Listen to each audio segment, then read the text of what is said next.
Bonsoir à toutes et à tous, c'est comment? J'espère que vous allez bien. Il vient de tomber sur une vidéo de ce monsieur qui s'est dit il est le père spirituel du prophète Eli Bada.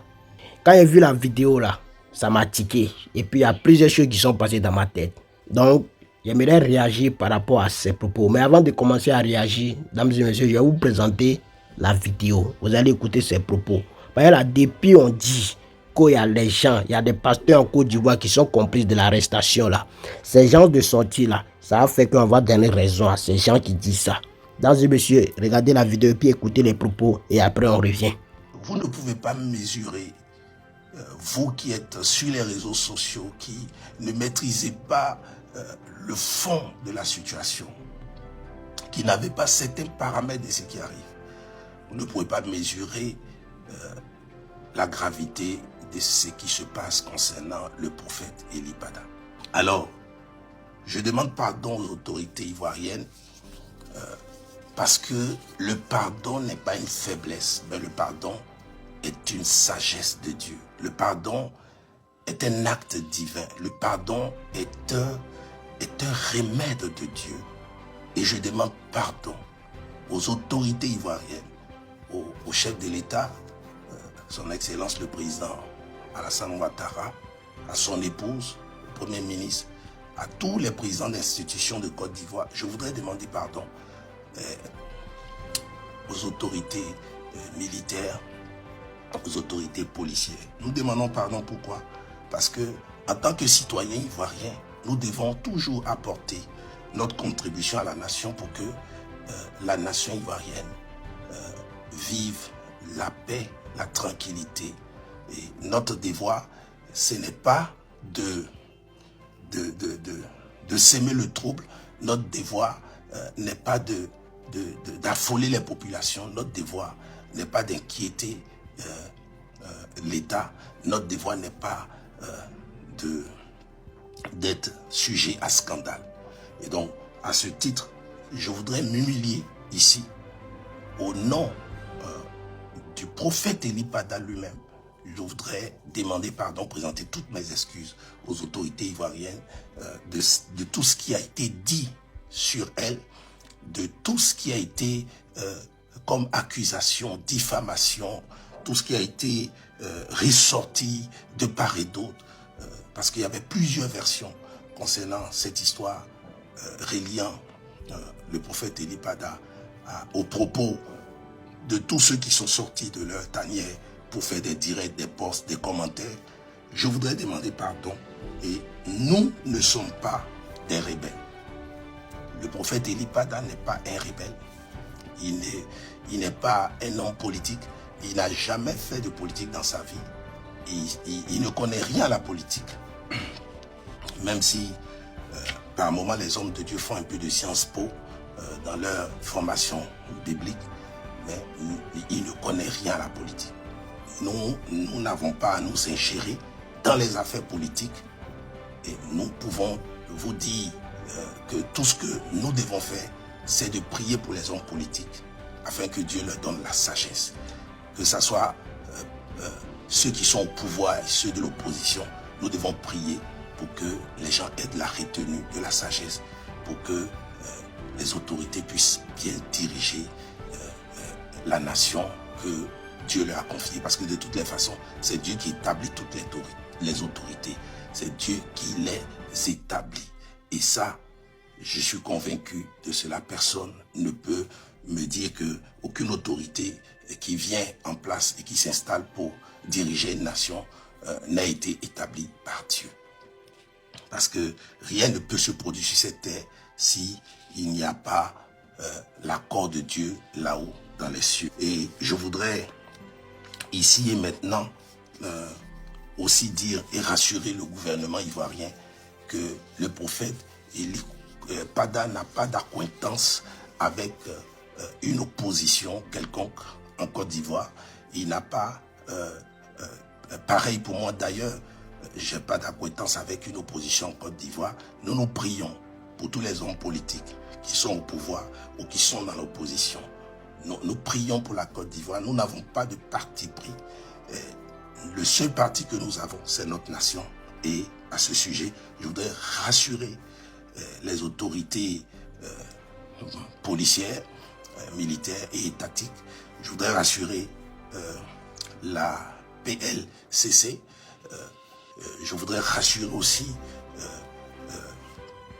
le service des renseignements généraux de Côte d'Ivoire que nous n'avons pas d'affinité avec l'opposition. Nous sommes des hommes de Dieu. Parmi nous, il y a des apôtres, il y a des prophètes, il y a des évangélistes, il y a des pasteurs, il y a des docteurs.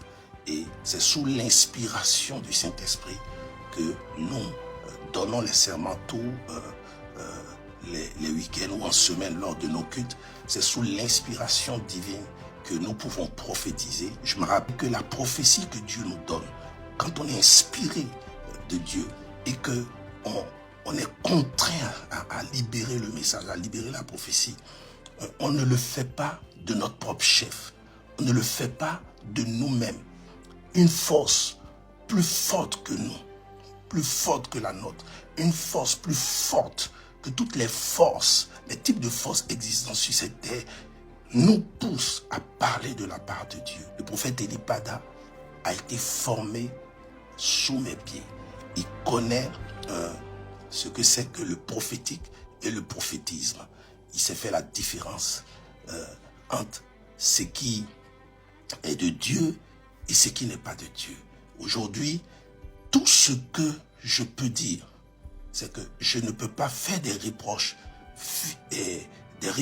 publiquement à mon fils spirituel parce qu'il est prophète avant tout. Et un prophète, même si c'est votre fils spirituel, votre subordonné, ou même un enfant qui est sorti de vous-même, vous devez lui parler avec sagesse, avec crainte de Dieu et avec honneur qu'on donne au prophète. La Bible dit d'honorer ce que Dieu a établi. Et donc, même qu'il soit mon fils spirituel, je ne peux pas lui parler comme je parlerais à une vieille personne. Donc, je dois, avec beaucoup de sagesse, lui parler. Mais il le sait, il connaît mon franc-parler. Il sait que je suis un homme de principe, un homme assez, comment on appelle ça, un homme assez rigoureux. Et même certains me le reprochent. Beaucoup trouvent que je suis Dieu. Et il sait combien de fois je ne mâche pas mes mots. Et je lui parlerai quand j'aurai l'occasion. Parce que nous sommes perdus de vue. Durant toutes ces années, je n'ai pas pu lui parler. Mais je crois que par cette situation, le Seigneur veut que je retrouve le prophète Eli Pada. Et ma prière est que nous puissions nous revoir un jour, lui et moi. Et je lui parlerai. Je prendrai mes responsabilités. Je l'encadrerai. Je ne laisserai plus, comment on appelle ça, mon fils spirituel, prophète Eli Pada, sans conseil, sans conduite bonne, sans accompagnement. Et comme ça, son ministère pourra, je l'espère, continuer dans la nation ivoirienne et même dans les autres nations. Je voudrais, nous fonctionnons comme Dieu qui est un homme de paix. Et Dieu nous a investis de la mission de la paix et partout où nous allons, nous prônons la paix. Parce que ces prophéties sont peut-être interrogatives. Parce que ces prophéties ont besoin d'être éclairées. C'est normal qu'ils soient convoqués pour être entendus. C'est normal qu'ils soient convoqués, comme je le disais, pour s'expliquer. Mais vous savez, un prophète reste toujours, quoi qu'il soit un homme spirituel, il reste toujours un homme naturel. Il reste toujours un homme avec ses faiblesses et ses tares. Il reste toujours un homme avec la nature du péché. Il reste toujours un homme avec des peurs. On peut nous demander de venir nous expliquer, puis à un moment, on peut être mal conseillé, on peut avoir aussi des peurs tremblantes. Et puis, on peut ne pas avoir assez de temps pour bien réfléchir et prendre la bonne décision. Et la panique peut rentrer. Et tout ça peut créer des couacs, des incompréhensions. Et cela peut enflammer la situation.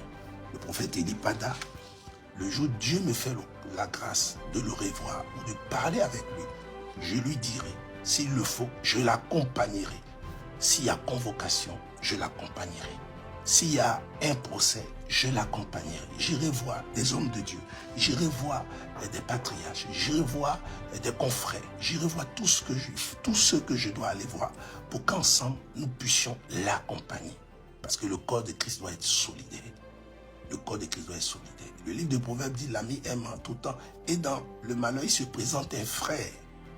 Nous ne pouvons pas l'abandonner.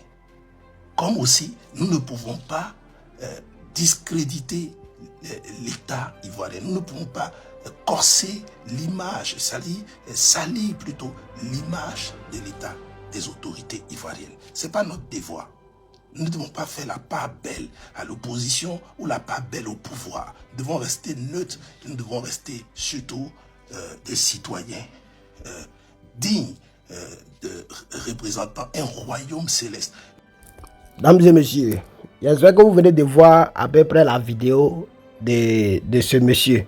Voilà, moi il appelé monsieur. Voyez là, il y a des gens qui sont en train de lutter un combat.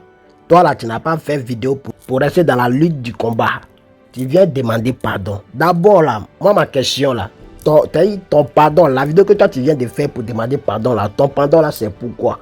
Le pardon là c'est pourquoi toi tu fais le pardon. Tu fais la vidéo pour demander pardon par le prophète Eli Pada a donné la prophétie sur le gouvernement, c'est ça? Je comprends.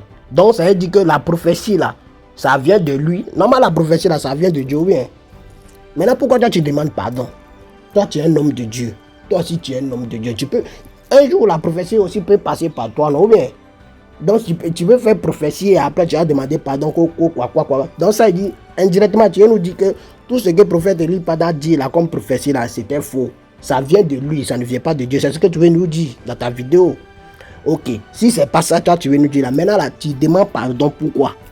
Pourquoi toi tu demandes pardon? Nous on veut savoir pourquoi toi tu demandes pardon. Personnellement, je veux savoir pourquoi tu demandes pardon. Le pourquoi toi tu as fait vidéo pour demander pardon aux autorités et puis qu'est-ce qu'il y a là. Moi je veux savoir. Par là, prophète Eli Pada, on n'a pas vu, il a fait quelque chose pour diffamer quelqu'un. On a vu, il a fait prophétie. Cette prophétie, il a dit. Un coup, il a disparu. Maintenant, toi, tu viens faire vidéo. En tant que tu fais ta vidéo, là, tu es en train de lire quelque chose là-bas. Et c'est pas si on t'a écrit pour que toi, tu viennes nous lire. Et puis en vidéo. Et c'est pas. Maintenant, tu demandes pardon. Pourquoi? Moi, c'est la seule question que moi, je te pose. Tu dis que tu es le père spirituel du prophète. Ok, on n'a pas refusé. Maintenant, tu demandes pardon. Pourquoi? Pareil, il a fait prophétie. C'est à cause de ça. À cause de la prophétie, toi, tu viens demander pardon pour la prophétie. Donc ça veut dire que la prophétie, ça ne vient pas de Dieu. C'est ce que tu veux nous dire. C'est ce que tu veux nous dire, homme de Dieu. Toi, si tu es un homme de Dieu et un champion, quand vous venez faire vos vidéos là, pardonnez, réfléchissez un peu avant de faire vos vidéos. Ben là, il ne s'agit pas d'écrire sur papier et puis venir faire vidéo. Non, parce que quand vous venez faire vidéo là, il y a nous, quand nous on regarde là, on va écouter, on va faire des analyses et puis nous aussi, on a quelque chose à dire. On peut faire vidéo aussi pour vous parler aussi. Aïe, homme de Dieu. Quand vous faites ça là, c'est pas bien, vous n'êtes pas solidaire. Tous ceux qui ont commencé le combat là, tous ceux qui ont commencé le combat depuis le début là, ils ont laissé. Il n'y a qu'un seul prophète qui est là, jusqu'à maintenant, le bishop Ignace là, c'est lui qui est dedans. Les autres là, ils ont abandonné. Pourquoi? Vous avez eu l'argent, oui.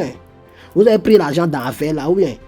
Vous avez déjà pris l'argent. Maintenant là, vous voulez venir nous endormir. Maintenant tu as demandé pardon, non? Donc ça veut dire, le prophète là, toi tu sais où il est. Maintenant il est où? Viens nous dire où il est. Il est où? Faut nous faire sortir. Tu as venu de demander pardon, non? Ok. Donc, nous, on veut voir le prophète maintenant. On veut voir le prophète. Comme tu as fini de demander pardon, nous, on veut voir le prophète. Mesdames et messieurs, on est là et puis on regarde. C'est que sur l'affaire du prophète Eli Pada là. Hein? Nous, on va voir clair dedans. Que vous voulez ou vous ne voulez pas, on va voir clair dedans.